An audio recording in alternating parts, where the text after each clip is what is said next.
What's happening, gamers? Welcome back to Sword Art Online Fatal Bullet.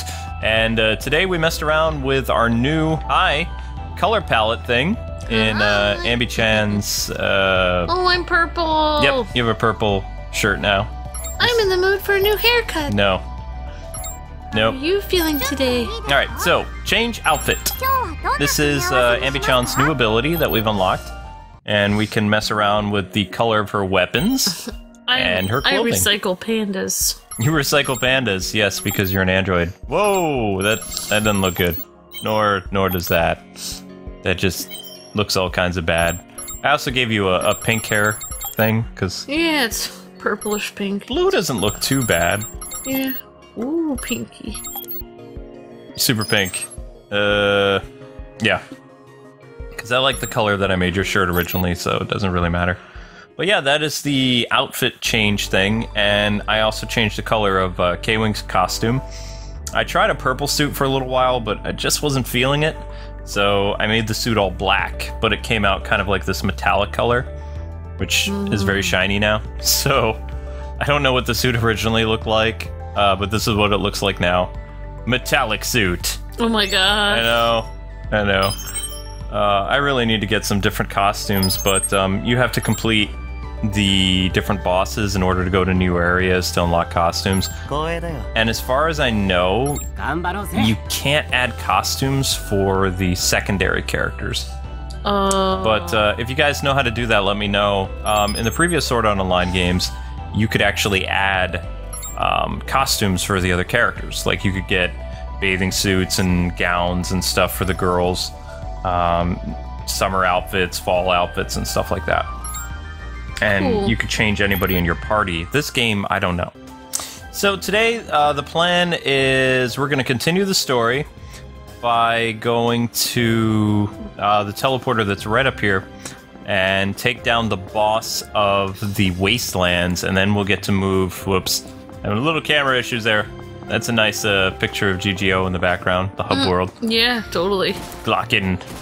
I don't understand how that ball floats there without anything holding it up. It's a video game. Okay, it's go time. So we have Kirito and Itatsuki and Ambi-chan. The reason why we kept Ambi-chan in our party is because she has the ability to heal, which is kind of important for our character. Whoa, so you have two really powerful characters. Yes. And me. Yes, I am, I don't know how far I'm going to grind with the walkthrough file. I've grinded a lot in my other file. And I have noticed that when you bring Kirito, because of his, like, melee abilities, and Itatsuki and some other people in your team, or Shinon, taking down the bosses doesn't take very long. You don't get as much experience as if you were doing it yourself, but if you're pressed for time, then you can do that. Yeah. So when I fight the bosses, usually it's Kirito, and Shinon, and Itatsuki. I don't even use Ambi-chan at all in my other file.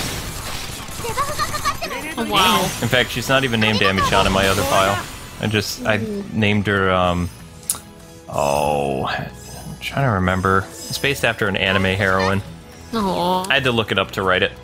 Well, I'm glad you named her Ambi-chan in this one. It makes me feel like I'm playing the game even though I'm not. Well, you always tag along, so I mean, it makes sense that you'd be an android.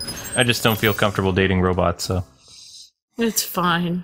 If I hadn't seen that Korean dramedy, it probably would be all for, like, you know, the android dating scene, but, you know, it was like, after watching that dramedy and just the feels of it, that she wanted to tell him so much that she wasn't really a robot, and he was so crushingly in love with her to the point where he was questioning his own sanity because he fell in love with a robot, and, like, head over heels in a robot, but it was a woman the whole time. But it had a sweet ending. It just, like, I don't know. I don't like it when characters don't get married at the end, because it feels like the story is not really over yet. It's like incomplete. You never know if they finally end up with each other. No. Or if they're just dating for a while and then they date someone else. Right. After that, it's like you need to know if they get married. Do they grow old together? Do they have kids? Do they become grandparents? What happens? You want to know their whole life. That's why I loved My Love from Another Star. Even though he was an alien, I believe they get married and then he comes back and visits her from time to time and she waits for him. But while she still went on with her life and did stuff, but, you know, he would always come back to her. That's sweet. It kind of felt like the Pirates of the Caribbean with Orlando Bloom and, what's her name? I don't remember the name of the actress now. That's crazy. Oh, yeah. Keira Knightley? Really? Yep, that's her name. Oh, wow. You know, I thought she would be more popular. Orlando Bloom, I guess he's kind of run out of steam, too. Like, after he peaked during Lord of the Rings and then the Pirates, like, saga. Well, there's always somebody younger and in their 20s coming along. But you have to admit that he did a lot, and he also, I mean, Yeah. the Lord of the Rings stuff really set him apart from everybody else. Well, I felt like in that movie when Keira Knightley and Orlando Bloom came back at the end, that was like the best part of the movie. Like 2 seconds, and they were better actors than anyone else in the entire movie. Well, if Johnny Depp's done, then you can have Orlando Bloom be the lead guy. Yeah, I hope they're setting it up for the next one with Keira Knightley and Orlando Bloom again. I actually like her as an actress. I don't even like that many actresses. I actually like her. Yeah, she's cool. Alright, there we go. Trying to aim a little bit more. Tatsuki, what are you doing? I think he's stuck in a glitch. Oh, there he goes. I was gonna say, if we had to reset the dungeon because the AI is acting kind of crazy, it'd be terrible. Well, Orlando Bloom is so cool that when he played Legolas, they had to add Legolas into another book that he was never in. Well, in his defense, though, even Orlando Bloom said this, they never said in the book that the awesome elf archer who comes to help, you know, Bilbo and company wasn't Legolas. Like, they didn't give him a name, so all they did was, when they brought, you know, Legolas back for those movies, they just inserted Legolas. Yeah, I mean, it could have been Legolas. Yeah. I actually like that they did that in the movie because it added, like, a continuity to the films even more so. Because you had another character that was familiar with hobbits and stuff like that, and it also showed why, you know, he didn't mind working with them during the Fellowship of the Ring, because he'd already kind of worked with the hobbits and the dwarves and stuff before. Well, yeah, I mean, like, just interesting to see somebody who's like a royal elf, you know, like, you know, get to be more down to earth, like, gradually, where he learns to work with other people and stuff. Yeah, that was really cool. Because his dad is, like, crazy. His dad was insane. I also like that they gave backstory to Legolas a little bit. Yeah. Which I don't remember. They might have done that in one of the books. Now, I've touched upon this before, but a lot of you are probably wondering, why are you still using the same guns? It's because the guns grow when I do, which is good, because it's like we're growing together. I mean, and there's also improvement drops that I can get, and I am going to be changing up the strength of my weapons as I gain materials. It takes a while. I might experiment with some other guns later, like the Peacock and things like that. I'm being very particular about the weapons I use because I'm trying to gain experience and also do damage to the enemies. Oh. But I'm not very proficient with the sniper rifle in this game because the way that the characters are always constantly moving, like the enemies. Yeah. So it's easier for me to use the assault rifle and the default gun, which technically I'm not really using the default. Ambi-chan? Ambi? Sorry, I just wanted to help. That wasn't you, that's why I have a grappling hook. I know. I don't like it when the AI does that sometimes, so they just kind of stand in your way. They're like, aha, you can't get by. It's like, oh, good one, teammate. Thank you for blocking my path. I really reminds appreciate me that. of Lego Marvel Superheroes 2, where you're trying to run a race and those people can literally stand right in front of you and make your entire race, like, forfeit. I don't think I will ever be able to finish the races in Lego Marvel 2 because they're so glitchy. Like, it's not worth, like, breaking a controller over, so we'll just complete... We only have, like, maybe 2 episodes left of that to finish, and then it's done. Because I'm washing my hands of it until the DLC for Thanos and company comes out, like when the movie does, and they'll have Ant-Man DLC when Ant-Man comes out. but I'm pretty sure they're going to announce a new Lego game soon. I'm hoping it'll be based after the DC universe again, because it's been a while since Lego Batman 3 had to be at least like 3 or 4 years ago now. Oh yeah, Lego Batman 3.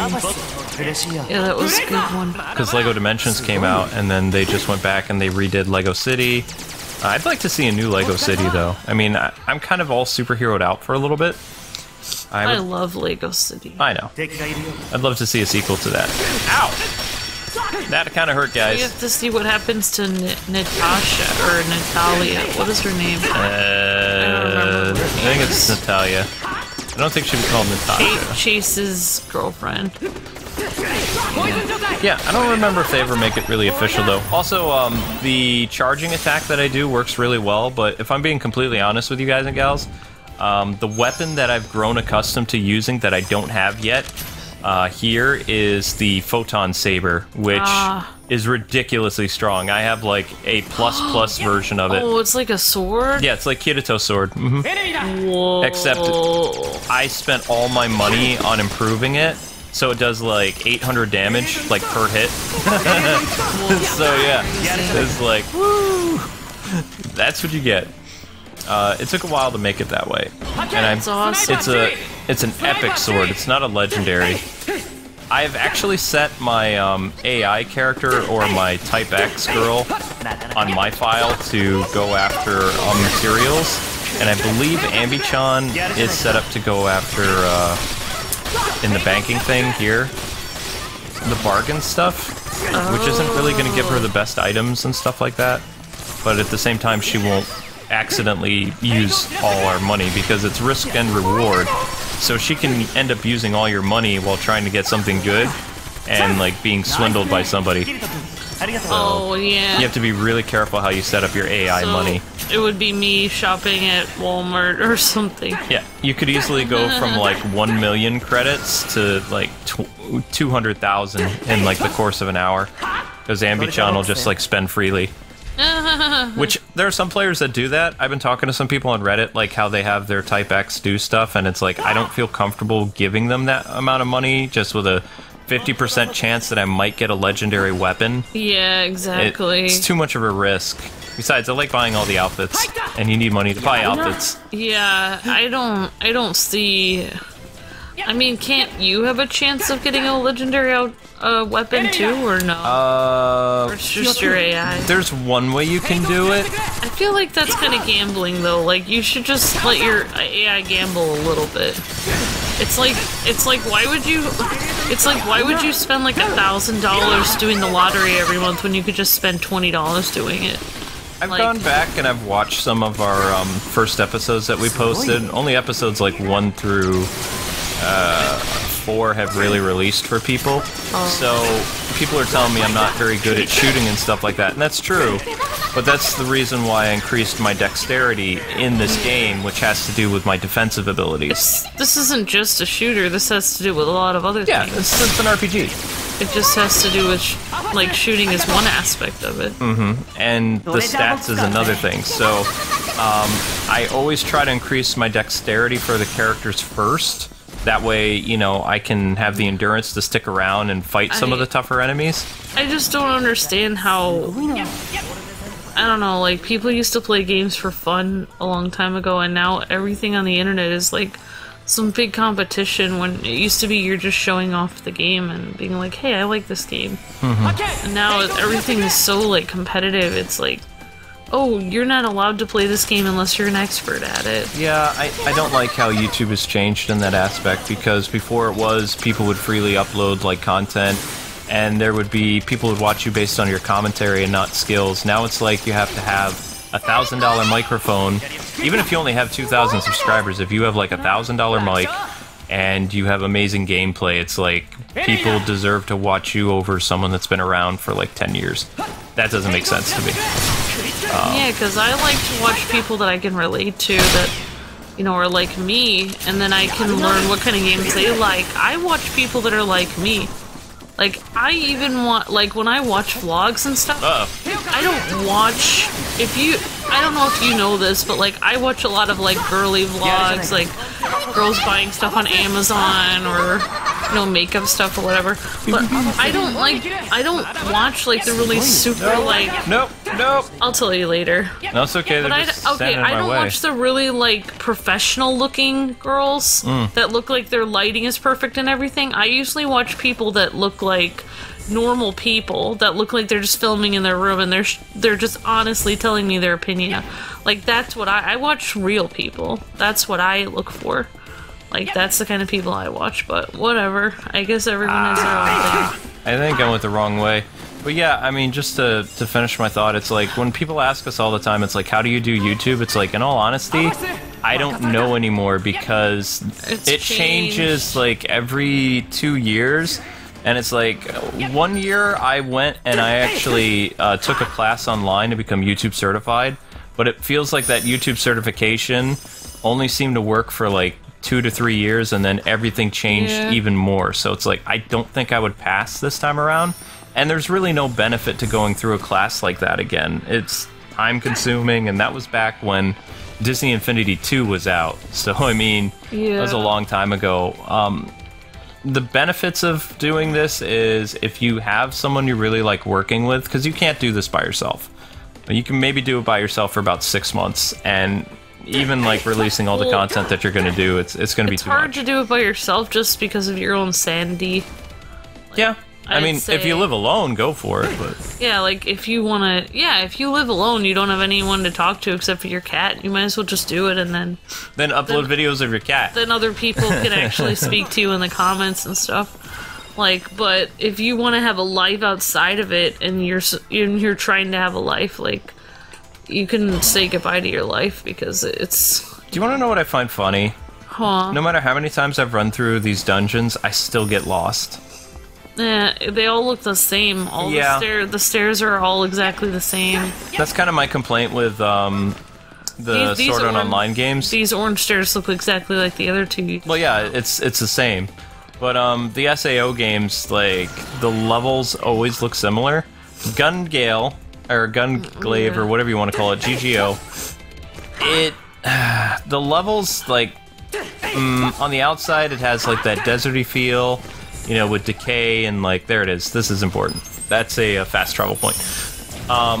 You know, so it gets kind of confusing, and every building that I've gone in, aside from the forest area, it's like a very modern kind of, you know, void of everything, color, emotion, just blandness. And I wish the dungeons actually looked more exciting. That was one of the things I loved about the SAO games, is the fantasy element. You had like ice dungeons, fire dungeons, you know. Until you get to the forest area, everything is very like this. They all look the same, no matter where you go. And it's like, that's upsetting. I mean, it's nice that they have different kinds of enemies, but the environments are like all the same. The bosses get kind of cool though, but I mean, really, in reality, like, I would not be close to the level that I am right now. Like, that boss would have taken a lot longer to kill before. But what I like doing in our Let's Play series is, just in case I get lost, it's always a good idea to overgrind, because then we can progress more of the story, because I don't want this to be a 50-episode series. I'm very much looking forward to Scribblenauts, Kirby, and also getting back to Fire Emblem, maybe, or preparing for the Dynasty Warriors Zelda game, or just Dynasty Warriors in general came out. There were a lot of games in February that came out late, that we never got to look at, so. Well, I feel like in general, like, it's not, I don't know if it's just YouTube, but I feel like gaming in general became so competitive. Because, maybe it's because of all the online games, esports. Well, esports used to be just limited to FPS and fighting games, and now it's become all kinds of stuff. Well, also because, like, we're a generation from, like, the 80s and 90s. We remember when gaming just started, and when you were just playing it in your living room, like, with just the awe of, like, seeing Mario bounce around, and it's like, it was just fun. Like, and kids today, that concept of just playing it just for yourself, just have fun, is like so foreign. Like, they play it to show off in front of their friends and tell their friends how far they got. like that. Think of the new the Mario game that came out last year, the Mario Odyssey.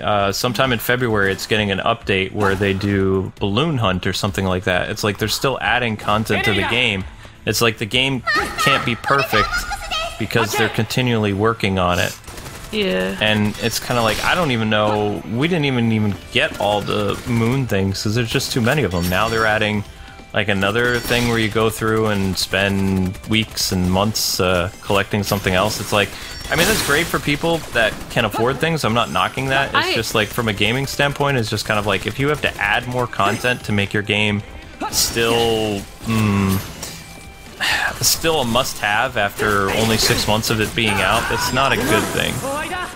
That means that the game can't survive without the additional content. Because like NES games, you could play that for years. Yeah, years. I was gonna say years, but I thought that was stretching it. But yeah, I would say the Super Nintendo had more longevity than that, and the N64. You'd have that game, you'd be working on that game forever.